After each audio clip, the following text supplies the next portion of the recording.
자, 오늘은 이 요한이 예수님에게 어떤 보고를 하는 장면으로 시작이 됩니다. 보고의 내용이 뭐냐면 예수님 어떤 사람이 예수의 이름으로 귀신을 쫓아냅니다. 그래서 내가 가서 금했습니다. 하지 못하도록. 이런 보고였습니다. 어떻게 보면 왜 요한이 이렇게 예수의 이름으로 누가 귀신을 쫓아내면 잘하는 일이다 그렇게 해야 되는데 하지 못하도록 했을까요? 이 질문을 해볼 필요가 있습니다. 겉으로 보면 요한의 행동이 잘한 것처럼 보입니다. 쓸데없이 누가 예수의 이름으로 함부로 귀신을 쫓아내나? 그러나 이런 요한의 외적인 행동보다 그 이면을 살펴보아야 합니다. 왜냐하면 얼마 전에 우리가 앞부분에 살펴본 바에 의하면 비나산 아래에서 예수님의 제자들이 귀신을 쫓아내지 못했습니다. 자신들은 못했는데 예수를 따르지 않는, 또 예수의 제자에 속하지 않은 사람들이 그 일을 해냈다는 것에 뭔가 감정이 올라왔던 것 같아요. 우리 요한의 행동을 통해서 몇 가지 살펴볼 부분이 있는데요. 우선 요한은 예수의 이름으로 귀신을 내쫓는 그 일보다 누가 했는가에 초점을 맞추고 있습니다. 어디에나 있는 일입니다. 무엇을 했느냐, 어떤 일이 났느냐보다 누가 그 일을 했느냐는 거예요. 소위 여기는 주도권 싸움이 있습니다. 주도권 싸움. 당신이 할 자격이 있냐 하는 것이죠. 오늘 본문을 보면 요한은 우리를 따르지 않는 어떤 자라고 그랬습니다. 우리를 따르지 않는 어떤 자. 이건 뭘 얘기할까요? 당신은 예수님의 12제자만 있는 게 아니고 12제자로 부름을 받지 않았어도 예수를 따르는 흔히 제자들이 있었습니다. 복음서에 보면 많은 제자들이 있었어요. 자, 요한의 시비는 무엇입니까? 요즘으로 치면 너희 라이센스 있어? 그런 겁니다. 요한은 자신들만이 예수의 이름을 사용할 수 있는 제자라고 주장한 것입니다.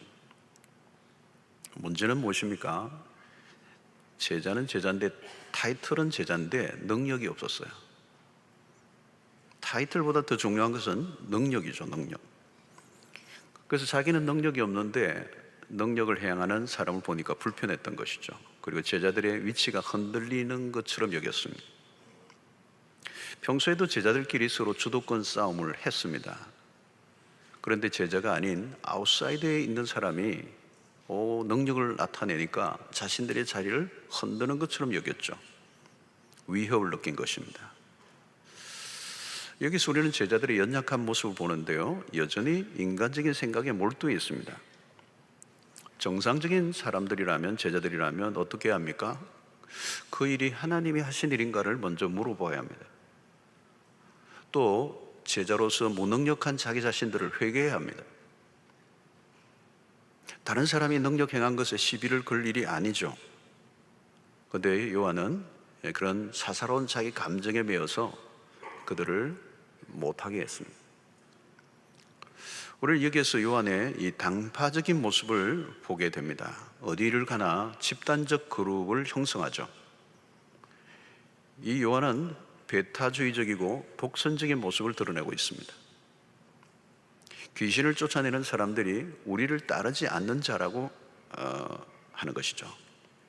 우리의 그룹에 들지 않았다는 것을 강조합니다. 본래 여러분, 이런 모습은 당시 제도권에 속한 바리새인들이나 서기관들이 하는 행동입니다. 당시 제도권의 종교 지도자는 당파적이었습니다. 거대한 종교적인 힘을 가진 그들은 예수님과 제자들을 배척했습니다. 소위 말하면 기득권이었습니다. 종교적 기득권자들. 예수님의 시대는 다양한 그룹들이 형성되어 있었습니다. 역사가 요세푸스에 하면 예수님 당시에 바리새인, 사두개인, 그리고 에센파의 사람들, 모두가 종교적인 치열한 경쟁을 했습니다. 특히 에센네파와 바리새파 사이의 경쟁이 치열했습니다. 에센네파는 누군가 하면 바리새파에서 분리되어져 나간 바리새파보다 더 극단적이고 급진적인 사람들입니다. 우리가 잘 아는 것처럼 바리새파라는 말은, 바리새인이라는 말은 구별된 자라는 의미입니다. 매우 특징이 폐쇄적인 공동체입니다. 사람들은 끊임없이 그룹을 만들고 그룹 안에 속하기를 원합니다. 내가 어디에 속했는가가 결국 정체성을 결정하죠. 그룹을 만들고 어떤 그룹에 속하는 것은 자연스러운 일입니다. 문제는 자신이 속한 그룹을 지나치게 강조하는 것입니다. 지나치게 우리를 강조하면 거기에는 갈등이 일어납니다. 그리고 심하면 분쟁이 일어나고, 더 심하면 폭력화되고, 그리고 죽일 수도 있습니다. 특히 종교적인 그룹들은 배타성이 강할 수밖에 없습니다. 진리의 문제를 강조하다 보면 양보할 수 없는 싸움이 벌어집니다. 문제는 진리가 아닌 문제에도 배타성을 드러내는 것입니다. 자신들이 옳다고 여길수록 벽을 더 높이 쌓아 올리는 것입니다. 자, 이런 우리가 잘 아는 것처럼 고린도 교회도 파벌이 많았습니다. 그러니까 바울파가 있었고 아볼로파가 있었어요. 다양한 파들이 있죠. 우리가 흔히 그런 얘기합니다. 어떤 교회가 싸우는데 파가 있는데 한 파는 예수파, 그리고 한 파는 그리스도파. 누가 이길지는 모르겠습니다. 초대교회 안에서도 일어났습니다. 히브리파와 헬라파의 갈등이 첨예했습니다. 항상 그렇습니다. 이 동아리 의식이라는 게죠. 팔이 안으로 굽는다. 우리라는 울타리 의식이 너무 강하면 배타성이 강해집니다. 여러분 38절 오늘 자세히 보면요, 요한이 우리라는 단어를 3번이나 사용하고 있습니다. 우리 의식이 너무 강한 거예요. 안타깝게도 제자들은 우리를 강조하면서 일종의 텃세를 부리고 있습니다. 당시 기존의 종교 그룹들이 행사하던 그런 모습이에요. 힘으로, 그죠? 종교적인 기득권, 그 힘으로 예수님을 누르던 그 방식을 제자들이 지금 사용하고 있는 거예요. 어떤 사람이 기선을 쫓아내지 못하도록 금지했다. 금지. 일종의 이것은 어떤 그런 텃세, 기득권을 행사하는 것입니다. 예수의 이름에 특급권을 따낸 사람들처럼 행동하고 있는 것입니다. 여러분, 예수의 이름은 특정인의 전유물이 될 수가 없습니다. 우리는 같은 교회 안에서도 우리라는 울타리에 갇힐 수가 있습니다. 우리 사랑방, 우리 목자, 귀하죠. 그런데 이걸 너무 강조해버리면 공동체 전체의 하모니를 깰 수가 있습니다. 우리가 아닌 사람들이 하는 것을 부정적인 시각으로 평가하게 됩니다. 죄성이 끼어들면 분명히 선한 일을 하는데도 내가 아닌 다른 사람이 하는 것을 비난하는 것입니다. 여기는 시기심이 끼어들게 되고 괜히 심술을 부리게 됩니다. 지금 요한은 잘못된 열심을 드러내고 있습니다. 여러분, 시기심을 가진 사람들은 대개 열심이 있는 사람들입니다. 열심이 없으면 시기도 없습니다. 근데 시기심이 있다는 말은 열심이 있는 사람들, 근데 잘못된 열심인 것이죠. 자, 오늘 이런 요한의 행동에 대해서 주님이 보이신 반응을 우리가 잘 보아야 합니다. 40절의 말씀인데요, 우리를 반대하지 않는 자는 우리를 위하는 자니라. 지금 요한은 저 사람들을 못하도록 금지하고 있는데 예수님은 우리를 반대하지 않으면 우리를 위하는 사람이야. 그 말 이유가 없다는 것입니다. 예수님은 굉장히 폭이 넓으신 분이십니다. 나를 노골적으로 반대하지 않으면 다 우리 편이야. 얼마나 폭이 넓으신 분입니까? 나를 반대하지 않으면 괜찮아. 당신의 이름으로 능한 일을 행하는 사람이라면 당신의 이름을 비방할 리가 없어. 예수님의 논지입니다. 누가 그 이름을 사용하든 하나님의 나라의 일이 드러난다면 막을 이유가 없다는 것입니다. 그런데 요한이나 제자들은 옹졸했습니다. 시기심이 발동을 했어요. 내가 하지 못한다고 다른 사람도 안 해야 합니까? 도리어 반대해야 되죠. 내가 못하더라도 다른 사람이 잘하면 지지해 줘야 돼요. 우리 교회가 못하는 일을 옆에 다른 교회가 열심히 하면 박수를 쳐주면 되는 거예요. 이 시기심이 유치원이나 시장터에서 일어난 것이 아니고 제자들에게서 드러났습니다. 이 시기와 질투라는 것은 죄성에 아주 숨어있는 은밀한 우리의 죄성이에요. 나의 실패보다 더 가슴 아픈 것은 다른 사람의 성공이라는 것.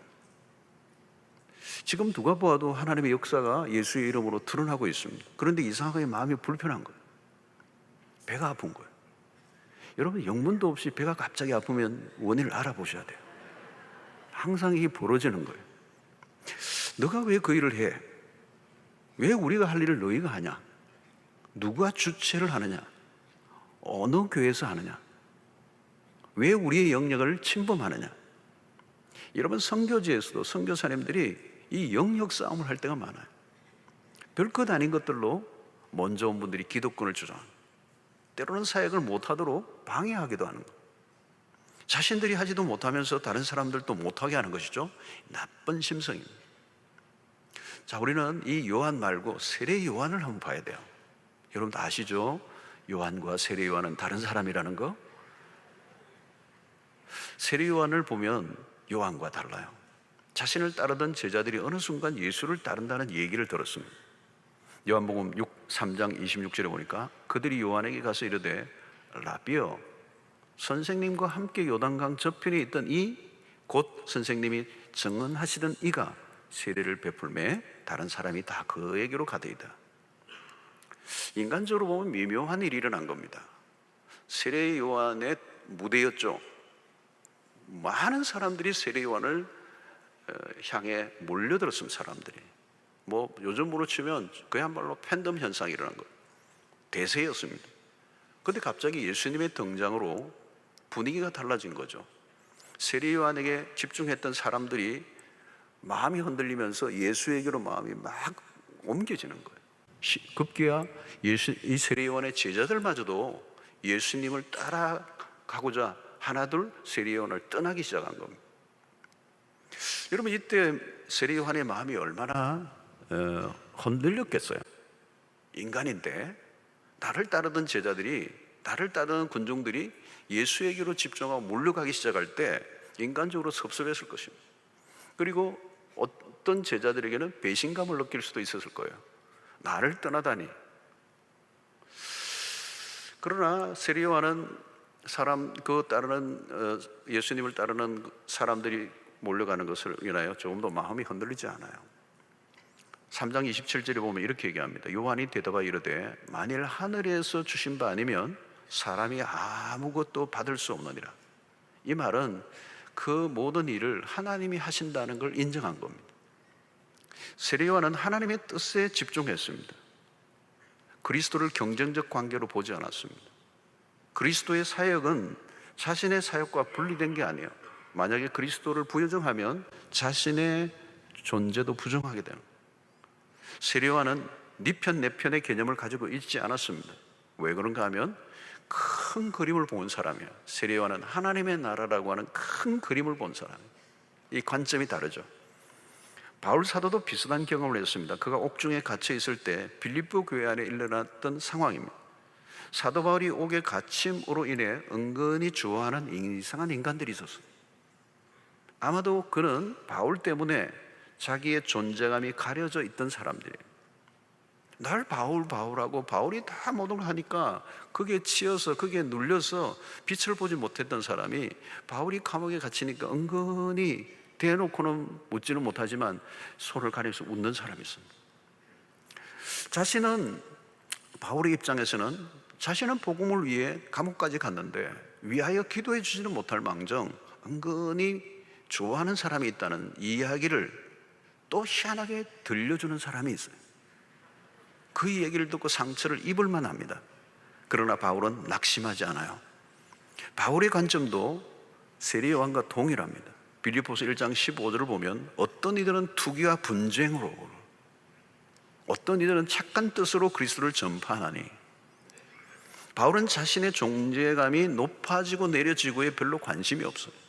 그의 관심은 오직 하나입니다. 그리스도가 전파될 수만 있다면. 바울의 목표는 복음의 진보였습니다. 나를 통해서 이루어지면 좋겠지만 꼭 나를 통해서가 아니라 할지라도 복음이 누군가, 그가 뭐 좀 투기하고 분쟁하는 마음으로 할지라도 그의 입술을 통해서도 복음이 전파되고만 있다면 나는 상관없다. 여러분, 우리는 언제나 나 자신에게 집중하는 경향이 많습니다. 내가, 그죠? 내가, 우리 가정이, 우리 사랑방이, 우리 교회가, 뭐 좀 더 가면 우리 교단이, 우리를 벗어나지 못해. 여러분, 왜 쉽게 시기심에 빠지는 것입니까? 왜 속이 좁아지는 거죠? 큰 그림을 보지 못하기 때문에. 퍼즐의 몇 조각만 보면 안 된다는 거죠. 전체 그림을 보아야 되는데 아주 좁은 세계 안에 갇혀 있는 거죠. 우리가 하나님의 일보다 개인의 문제로 기울어질 때가 많습니다. 우리 교계에서도 보면 목사님들이 모이는 조직을 하는데 목사님 정도이라면 좀 스케일이 커야 되는데 누가 하느냐는 거죠. 누가 장이 되느냐. 왜 모였는가에 대한 목적은 잃어버리고 헤게모니의 싸움이었어요. 헤게모니라고 그러죠, 여러분. 주도권 싸움. 꼭 내가 해야 하는가. 그래서 불필요한 에너지를 낭비할 때가 너무 많습니다. 우리는 세례 요한의 정신을 붙들어야 합니다. 요한복음 3장 30절에 이 세례 요한이 한 유명한 말이죠. 그는 흥하여야 하겠고 나는 쇠하여야 하리라 하니라. 그리스도는 흥하여야 하고 나는 쇠하여야 하라. 내가 쇠해야 그리스도가 흥해지는, 그리스도가 흥해진다면 나는 쇠해지는 거 너무 당연하지는. 그러니까 요한은 자신에 대한 위치 설정이 분명했습니다. 그리스도가 누구인지를 분명히 알았던 거죠. 여러분, 예수가 누구인가를 분명히 알면 중심이, 삶이 딱 잡히게 돼 있어요. 내가 중심이 되면 모든 게 혼란해지는 겁니다. 혼란이 와요. 나라는 울타리에 갇혀 있으면 갈등의 삶을 사는 겁니다. 늘 삶이 전투적이에요. 그리고 늘 상처를 받는. 예수에게 초점을 맞춘 삶을 살면, 예수가 중심이 되면 시험에 들 이유가 없어. 그리스도가 흥하시면 그것으로 끝이라는 거예요. 그리스도의 일이 이루어지면 그것으로 족하다. 내 이름이 가려져도 상관없다. 이것이 뭐예요, 여러분? 들러리 영성입니다. 들러리. 내가 신랑이 아니고 들러리란 들러리. 누가 하든 상관없다는 겁니다. 누가 인정을 받으면 어떻습니까? 그저 내가 할 일을 하고 하나님이 내 일을 인정해 주시면 되는 거지. 다른 사람의 성공에, 다른 사람의 그 인정에 마음에 흔들릴 이유가 없다는 거예요. 여러분, 시기심을 가지면요 신앙이 성장하기가 어려워요. 시기심을 극복해야 돼요. 시기심은 자기도 망하게 하고 남도 망가뜨리는 일이에요. 오늘 요한이 가지고 있는 이 시기심은 하나님의 나라보다 자기 자신의 중심을 둔 아주 연약한 인간의 모습. 여기에 대해서 우리 주님은 분명한 태도를 우리에게 보여주는 것이죠. 오늘 40절을 다시 보면 우리를 반대하지 않는 자는 우리를 위하는 자니라. 명언이에요, 명언. 예수님의 말씀은 다 명언이지만 명언이에요, 명언. 우리를 반대하지 않는 자는 우리를 위하는 자. 스케일이 굉장히 큰 겁니다. 여러분, 예수님의 시대는 너무도 많은 분파들로 서로를 배척하는 상황이었습니다. 그러나 예수님은 그 모든 그 울타리들, 경계선을 다 허물어 버리시는, 예수님에게는 경계선이 없어요. 당시의 제도권의 사람들이 보기에는 예수님은 너무 열려있는, 너무 열려있는, 그들이 보기에는 이해가 안 되는 거죠. 그런데 예수님은 큰 명제를 가지고 움직이셨다는 겁니다. 우리가 잘 아는 것처럼 예수님은 죄인과 세리들과 함께 식탁에 앉으셔서 음식을 나누셨어요. 여러분, 식탁에 앉는다는 말은 죄인들과 세리들과 함께 식탁에서 교제를 하셨다는 이 말은 그냥 음식을 나눴다는 얘기가 아니에요. 함께 식탁에 앉는다는 말은 경계선을 허무는 일입니다. 죄인과 같은 식탁에 앉았다는 말은 내가 죄인과 같이 되셨다는 얘기예요. 그 죄인과 나의 구분점을 없애버리신 거예요. 그게 식탁에 앉으신 얘기예요. 그러니까 주님은 폐쇄적 삶이 아니고 개방적 삶을 사셨다는 거예요. 무한한 포용성. 무한한 포용성이에요. 요즘 우리는 갈등 사회를 살고 있습니다. 어디 가나 갈등이 막 심하게 일어나고, 그러니까 갈등이 많으면 뭐가 많아요? 당연히 분노가 많죠. 그래서 갈등 사회고 동시에 분노 사회예요. 우리 한국은 이 갈등 지수가 굉장히 높은 나라입니다. 특히 우리는 나와 같지 않고 나의 의견에 동조하지 않으면 날카롭게 비난합니다. 그때 무서운 전쟁이 벌어지죠. 그리고 우리는 상대를 향하여 디스한다 그러죠. 디스를 한다. 상대방의 약점을 캐내고 공격하는데, 이것이 인터넷상에는 아주 악플로 그냥 도배를 해버려요. 분노를 쏟아내는 거죠. 분노를 쏟아내는 장으로 인터넷 사용합니다. 우리는 어느 영역에서나 대립구도가 만연히 있습니다. 세상에서 우리가 만나는 일반적인 분위기는 어떻습니까? 내 편이 아니면 모두가 적이에요. 극단적 주장이 많아졌다는 겁니다. 소위 이것을 가리켜서 흑백놀이라 하기도 하고 이분법적 구도라고도 얘기합니다. 협의의 여지를 남겨두지 않고 결론을 무섭게 내려버리는 거예요. 거기에는 아군과 적군만 남는 것입니다. 여기는 어떤 등식이 있습니까? 나는 옳고 너는 틀렸다는 것. 두 가지밖에 없어요. 그러나 여러분, 그렇지 않아요. 세상에 일에 그렇게 간단하게 선을 그을 수 없는 일들이 많아요. 예수를 믿는 사람들은 어떻습니까? 우리도 세상의 사람들과 별반 다르지 않아요. 그래서 사단이 이걸 이용해요. 그래서 하나님의 백성들이, 성도들끼리, 교회들끼리, 때로는 교회 안에서 성도들끼리 싸우게 만드는, 아군을 적군으로 오해하게 만드는. 여러분, 함께 신앙생활을 하다 보면 관점이 다를 수도 있고 생각이 다를 수 있습니다. 때로는 교리적으로 신학적인 차이가 있어요. 때로는 이념적으로도 차이가 있을 수가 있습니다. 그러나 저건 아니에요. 우리가 예수를 믿는다면 관점을 줄이고 그 관점의 차이를 줄여가는 인내와 수고가 필요해요. 여러분, 우리가 이 교회 안에서도 이념적으로 다양한 분들이 모여 있습니다. 우리 교회만 해도 입장 차이가 다양해요. 보수도 있으실 거고, 극보수도 있으실 것이고, 중도 보수도 있으실 것이고, 진보도 있을 것이고, 극좌들도 있을 것이고, 나이 따라, 지역에 따라 달라질 수도 있습니다. 어떤 이슈에 대해서 우리는 설문지를 돌린다면 아마 어마어마하게 갈라질 거예요. 여러분, 근데 우리가 하나로 똑같은 통일된 것으로 만들려고 하면 그건 북한이 될 것입니다. 관점의 차이는 있을 수 있습니다. 그러나 우리는 강요하고 억압하죠. 어디에 속하라고. 그러나 여러분, 그리스도인들은 오직 하나에서 일치를 경험할 수 있습니다. 많은 차이에도 불구하고 우리가 하나로 귀결될 수 있는 일치점을 찾을 수 있는 것은 예배를 시작할 때 여러분들이 고백하는 신앙 고백입니다. 사도신경이에요. 여러분, 사도신경이 이게 그냥 만들어진 게 아닙니다. 그걸 우리가 그냥 암송하는 게 아니고 이걸 우리의 신앙의 고백으로, 크리에이드로 받아들이는 거, 신조로. 그래서 우리가 사도신경을 고백하는 사람들이 모인 공동체, 그게 교회라고 하는 것입니다. 우리를 묶는, 하나로 묶는, 교파도 다르고 뭐 다양한 나라도 다르고 모든 게 다 달라도 이 신앙 사도신경을 고백하는 교회들은 하나예요. 하나. 그걸 공교회라고 그래요. 그러니까 기준은 예수를 믿는가. 진짜 우리를 하나로 묶는 것은 결국은 예수 그리스도요, 그 복음이라는 거예요. 지금 한국교회는 많은 어떤 갈등, 때로는 이념의 벽 안에 갇혀 있습니다. 통일의 문제도 이념의 논리에 빠져서 해석하기가 쉽지 않아졌습니다. 해결의 기미가 쉽지 않아요. 기미가 보이지 않아요. 여러분, 우리는 그리스도가 우리에게 보여주신 모습을 따라가야 합니다. 그리스도가 우리에게 보여주신 것은 이 복음이 모든 울타리를, 모든 차이를, 모든 경계선을 넘어간다는 거예요. 저는 우리 교회가 지역을 넘어서고 또 교파의 벽도 넘어서고 민족을 뛰어넘고 이념을 복음으로 뛰어넘는 그런 교회가 되기를 원해요. 복음은 모든 경계선을 뛰어넘게 만드는 힘이 있습니다. 저는 진보에 속한 분이든 보수에 속한 분이든 주님을 더 사랑하는 분이 되기를 원하는 마음으로 목양하려고 합니다. 우리가 함께 꿈꾸는 세상은 복음으로 하나 되게 하는 일이에요. 인간이 만든 이념으로는 하나가 될 수가 없습니다.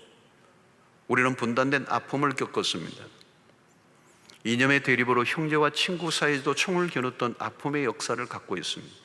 그래서 이제 올해로 하면 분단 72년이 되죠. 2년이 되죠. 예, 1년이 됩니다. 엄청난 세월을 지나면서 우리는 이념이 답이 아니라는 것. 인간이 만든 것은 어떤 것이든 모순을 안고 있고 한계를 가지고 있습니다. 답은 십자가밖에 없다는 거예요. 복음은 민족주의의 울타리도 뛰어넘게 만듭니다. 이 민족의 경계를 넘는다는 건 어려운 겁니다. 그러나 여러분, 만약 복음이 민족주의 안에 갇혀 있었다면 우리에게까지 복음이 넘어올 수 있을까요? 못 받았을 겁니다. 요나를 보십시오. 그는 협소한 민족주의에 갇혀 있습니다. 하나님이 분명히 말씀하시고 하나님의 음성까지 들었던 선지자지만 그런 민족주의의 경계를 못 넘어요. 신약의 사도행전에서도 베드로도 마찬가지예요. 하나님께서 계시로 성령을 통하여 아주 분명하게 말씀하셨음에도 불구하고 그는 자기의 민족적 그 카테고리에 갇혀 있는 것입니다. 자기 민족을 사랑하는 것은 당연한 것입니다. 그러나 그것이 지나치면 민족주의가 되고 그 민족주의의 울타리에 갇히면 폐쇄성을 띠게 되는 거예요. 그리고 민족과 민족의 갈등을 만들게 되는 것입니다. 복음은 모든 것을 다 녹이는 용광로입니다. 어떤 갈등과 분쟁도 십자가 안에서 녹아질 수 있습니다. 주님께서 오늘 우리에게 기준을 딱 하나 보여줘요. 나를 반대하지 않는 자라면, 그리스도를 반대하면 할 말이 없습니다. 그러나 그리스도를 반대하지 않는 자라면 우리는 내쳐서는 안 됩니다. 여러분, 주님이 얼마나 통큰 삶의 모습을 우리에게 보여주고 있는지 모릅니다. 예수님은 울타리를 치시는 분이 아니고 다리를 놓는 분이었습니다. 그리스도는 모든 막힌 담을 허무시는 그 십자가를 우리에게 보여주시고 갈등과 분쟁의 한가운데 들어가 화해자로 만드셨습니다. 여러분, 우리의 자신을 보십시오. 죄 많고 허물 많은 우리 아닙니까? 무슨 덩어리예요 우리가. 근데도 우리를 하나님이 있는 그대로 받아들여 주십니다. 복음은 우리의 마음을 넓히게 만듭니다. 하나님은 마음이 넓은 사람을 통해서 일하십니다. 가슴이 좁은 사람은 복음을 담아낼 수가 없습니다. 복음은 경계선을 허물어 버립니다. 죄인을 끌어안으시는 하나님의 마음은 이 복음의 확장성을 우리에게 드러내고 있죠. 오늘 인류의 역사, 2000년의 기독교 역사 속에 기독교가 이토록 모든 열방에 광범위하게 확장될 수 있었던 이유가 뭐냐? 이것은 복음이 가지는 무차별적인 개방성 때문에 그래요. 어떤 경계선도 허물고 들어가는. 오늘 요한과 제자들의 모습은 예수님보다 바리새의 주지들과 닮아 있는 겁니다. 누가복음 18장 11절에 보면 바리새는 서서 따로 기도하여 이르되, 꼭 따로 이렇게 기도하는 거예요. 눈에 띄게. 하나님이여, 나는 다른 사람들 비교를 해요. 곧 토색 불이 간음을 한 자들과 같지 아니하고 이 세리와도 같지 아니함을 감사하나이다. 그들은 끊임없이 사람들과 분리를 지켰어요. 울타리를 치는데 명수들이었습니다. 우리 안에는 아직도 여전히 개방성보다 폐쇄성이 더 강한 면이 많습니다. 오늘날 우리의 현실을 보면 울타리들이 많아요. 교계 안에서도 그런 일들이 많습니다. 저는 목회자로서 우리의 이 교단의 벽을 넘는 게 쉽지 않다는 걸 몸으로 느낄 때가 많아요. 공존을 모색하기보다 분리시키는 대립구도가 많아요. 경계선이 너무 강하게 그어놓았기 때문에 어디를 가나 연합이 힘들고 주도권 싸움이 치열합니다. 그러나 하나님은 가능한 울타리들을 걷어내기를 원하시는 거예요. 경계선을 지우기를 원하시는 거예요. 하나님은 더 넓은 포용력을 가지고 나아가기를 원하시는 것이죠. 왜 우리가 좁아지는가? 자신의 세계 안에 갇혀 있기 때문입니다. 그래서 우리가 노력하지 않으면 폭이 저절로 넓어지지 않아요. 나도 모르게 점점 답답한 인생, 좁아지는 것입니다. 여러분, 내가 알고 있는 또 내가 경험한 것을 절대화하지 말아야 합니다. 그러면 대화가 안 돼요. 오픈 마인드가 뭡니까? 다른 사람을 받아들이려고 하는 내 안에 룸이 있어야 돼요.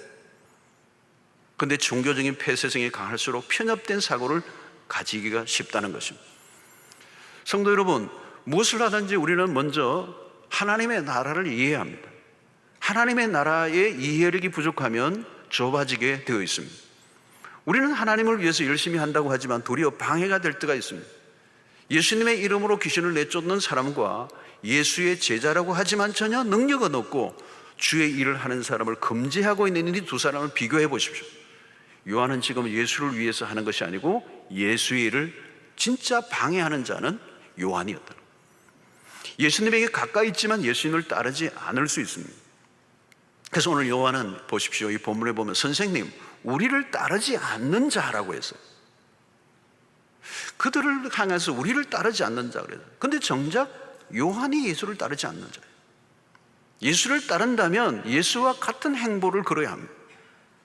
근데 이 요한은 당시의 종교 기독전자를 닮아 있는 거예요. 예수를 따르는 사람이 아니었어요.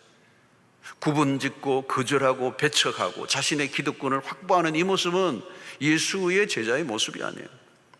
울타리를 쌓아 올리는 우리의 힘을 과시하는 이 요한의 모습은 그 시대의 종교 지도자들의 모습을 닮은 것이지 예수를 닮은 게 아니에요. 사랑하는 성도 여러분, 하나님은 마음이 넓은 사람을 사용하기를 원하세요. 넓은 마음은 그냥 생기지 않아요. 복음을 바로 이해해야 된다는 거예요. 복음은 협소하지 않아요. 하나님의 나라는 우리가 생각하는 것보다 훨씬 더 거대한 것입니다. 그래서 우리는 그 예수를 따라가야 하는 거죠. 그래서 울타리를 쌓기보다 다리를 놓는 사람, 모든 계층과 계층의 그 사이 안으로 들어가 화해자가 되는 이 개방적 삶을 우리가 살아야 되는 것이죠. 그래서 여러분, 좋은 교회의 특징은 뭐냐? 개방적이라는 거예요. 열려있다는 거예요. 열려있다는 거예요. 이게 복음의 성격을 잘 드러내는 것입니다. 오래된 전통적인 교회의 특징이 뭔지 아십니까? 폐쇄성을 드러내요. 그리고 뭔가 금지 조항이 많아요. 까다로운 규정들을 많이 만들어내요. 그런 규정들을 만들어내는 이유는 뭐냐? 기득권을 보호하는 데 목적이 있다는 거예요. 주님의 개방적인 모습은 파격적인 것이었습니다. 사실 그것은 위험한 일이죠. 당시 서기관들이나 바이올린 샌들로부터 비난을 받을 실만한 행동입니다.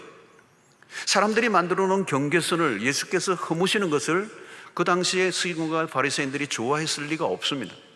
결국은 그런 예수님의 모습에 분노하게 되고 마침내 예수를 십자가에 매달게 되는 거예요. 가만히 생각해 보십시오. 여러분, 복음이 이방의 경계선을 넘지 못했다면 우리는 구원을 얻을 수가 없어요.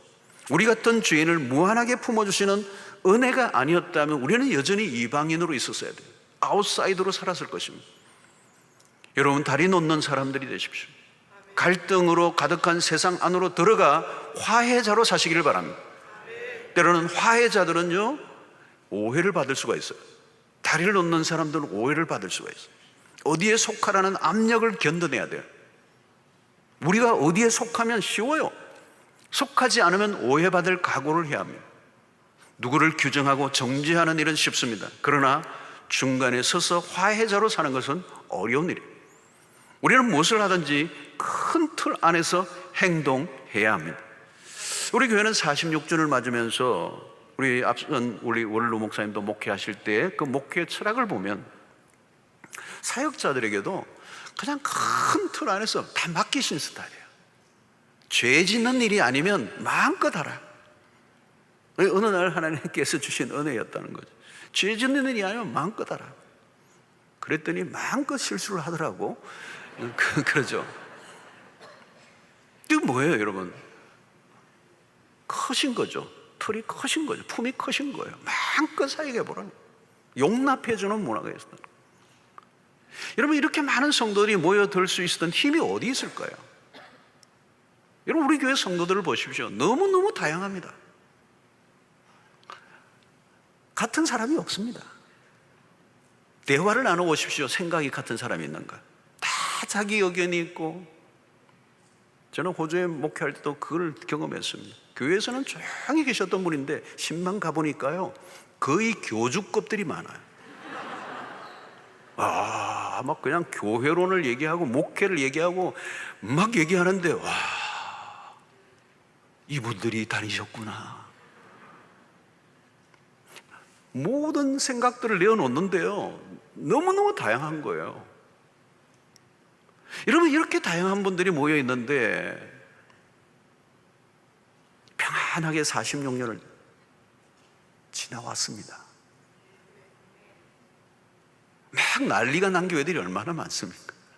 근데 46년 동안 이 다양한 분들이, 이렇게 많은 분들이 모였는데도 평안히 돌아가고 있는 것, 이게 기적이에요.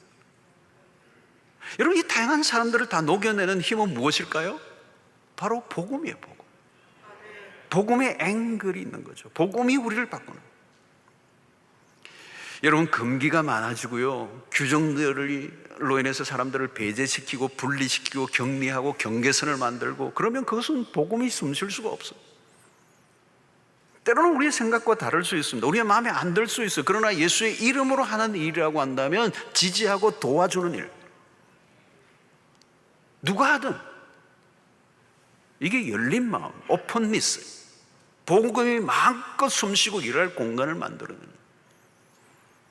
여러분, 우리의 존재의 목적이 뭡니까? 하나님의 나라예요. 우리 개인이나 우리 교회의 이름과 영광이 아닙니다. 교회가 얼마나 커지느냐, 그것도 우리의 목표가 아니에요. 우리의 존재의 목적, 교회의 존재의 목적은 하나님의 나라예요. 우리의 개인의 이름과 명예와 개교회라고 하는 이름보다 훨씬 더 우선되는. 그런데 인간의 죄성이 끼어들면 복잡해진다는 거죠. 복음을 어떤 울타리에 자꾸 가두려 버리는 거예요. 우리는 좀 더 적극적으로 하나님의 나라를 위해서 헌신하는 교회로 세워지기를 원합니다. 복음이 역동적으로 일하도록 우리의 생각을 넓혀야 한다. 성도 여러분, 다른 사람들 때문에 배아파하는 일이 없기를 바랍니다.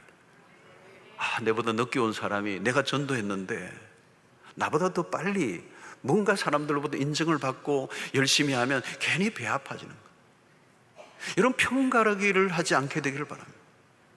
사사로운 감정 때문에 하나님의 나라의 일을 그르치는 일이 없게 되기를 바랍니다. 우리 교회가 설립 46주년을 맞았어요.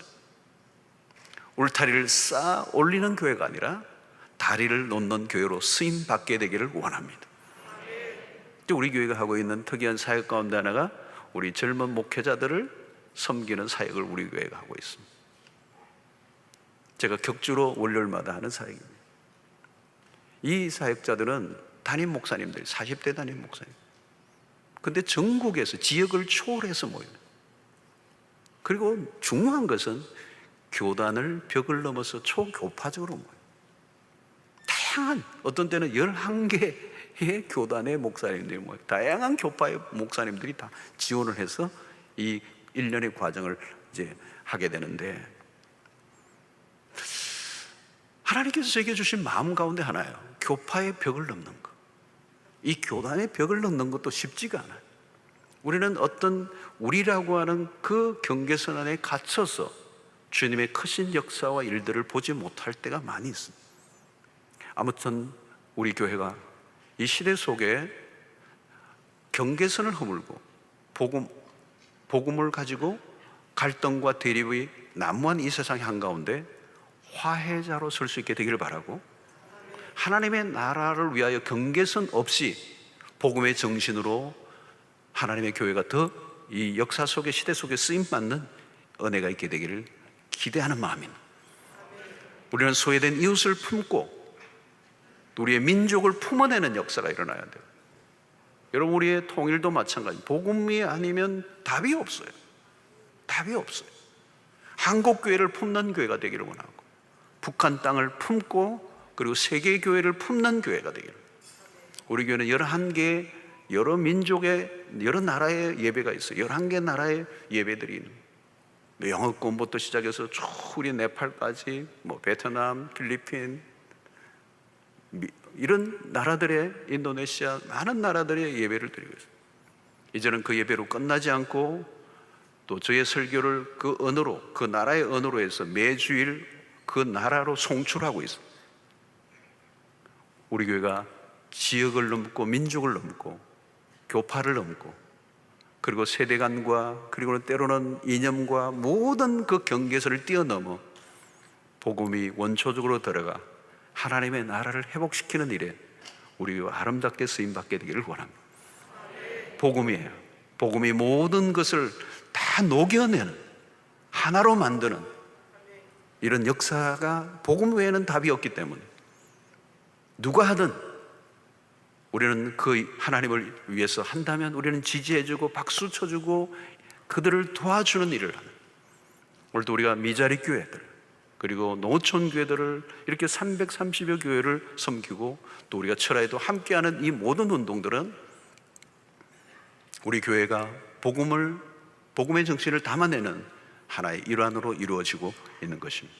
사랑하는 성도 여러분, 오늘도 이 복음의 정신이 제한 없이 여러분들의 삶을 통하여 확장되어 하나님의 나라가 여러분들의 생애를 통해 이루어지는 역사가 있게 되기를 주의 이름으로 축원합니다. 우리 시간에 함께 말씀을 생각하며 기도하도록 하겠습니다. 하나님, 우리를 통하여 하나님의 나라가 이루어지기를 원합니다. 사사로운 감정에 매여 있지 않기를 원합니다. 주의 뜻이 이루어지는 일이라면 우리는 함께 하기를 원합니다. 복음으로 우리의 가정이, 우리의 교회가, 이 민족이, 온 열방이 복음 안에서 하나 되는 역사가 일어나게 하여 주시옵소서. 복음의 정신으로 경계선을 허물고 나아가는 넓은 마음을 허락하여 주시옵소서. 이 포용성과 개방성을 갖고 살아가는 저희들이 되게 하여 주시옵소서. 얄팍한 시기심에 빠져 주님을 위해서 살아가는 자들이 되지 않게 하여 주시옵소서. 우리 함께 기도하며 나가도록 하겠습니다. 하나님 아버지, 감사합니다. 오늘도 우리에게 주신 말씀을 통하여 우리의 삶에 하나님의 진정한 기준이 되게 하신 것 감사합니다. 나를 반대하는 자가 아니면 우리를 위하는 자라고 하셨던 그 주님의 말씀의 원리를 따라 하나님 우리가 살아갈 수 있도록 은혜를 베풀어 주시기를 원합니다. 갈등과 대립과 분열이 많은 이 세상의 한가운데서 하나님 아버지, 우리가 주님의 정신을 따라 복음의 아버지 원리를 따라 살아가는 저희들 되게 해주셔서 화평을 이루며 화해의 역사를 이루고 하나님의 거대한 역사를 이루어가는 일에 우리 모두가 쓰임받도록 은혜를 베풀어 주시옵소서. 더 귀하게 우리 교회가 쓰임받기를 원합니다. 복음의 정신을 온전히 담아내고 풀어내는 교회가 될 수 있도록 역사하여 주시옵소서. 주님께서 우리에게 말씀해 주시기를 우리를 반대하지 않는 자는 우리를 위하는 자니라.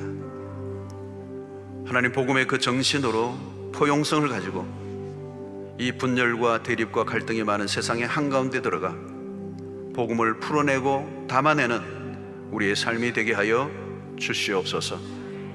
주님의 나라가 우리를 통하여 확장되는 역사가 일어나게 하여 주시고 우리 스스로 만든 경계선 안에 갇혀 하나님의 역사에 쓰임받지 못하는 일들이 없도록 도와주시고 복음의 정신으로 어디에서나 하나로 녹여내는 주의 백성들로 살아가도록 인도하시고 우리가 그 일에 아름답게 교회가 쓰임받을 수 있도록 인도하여 주시옵소서.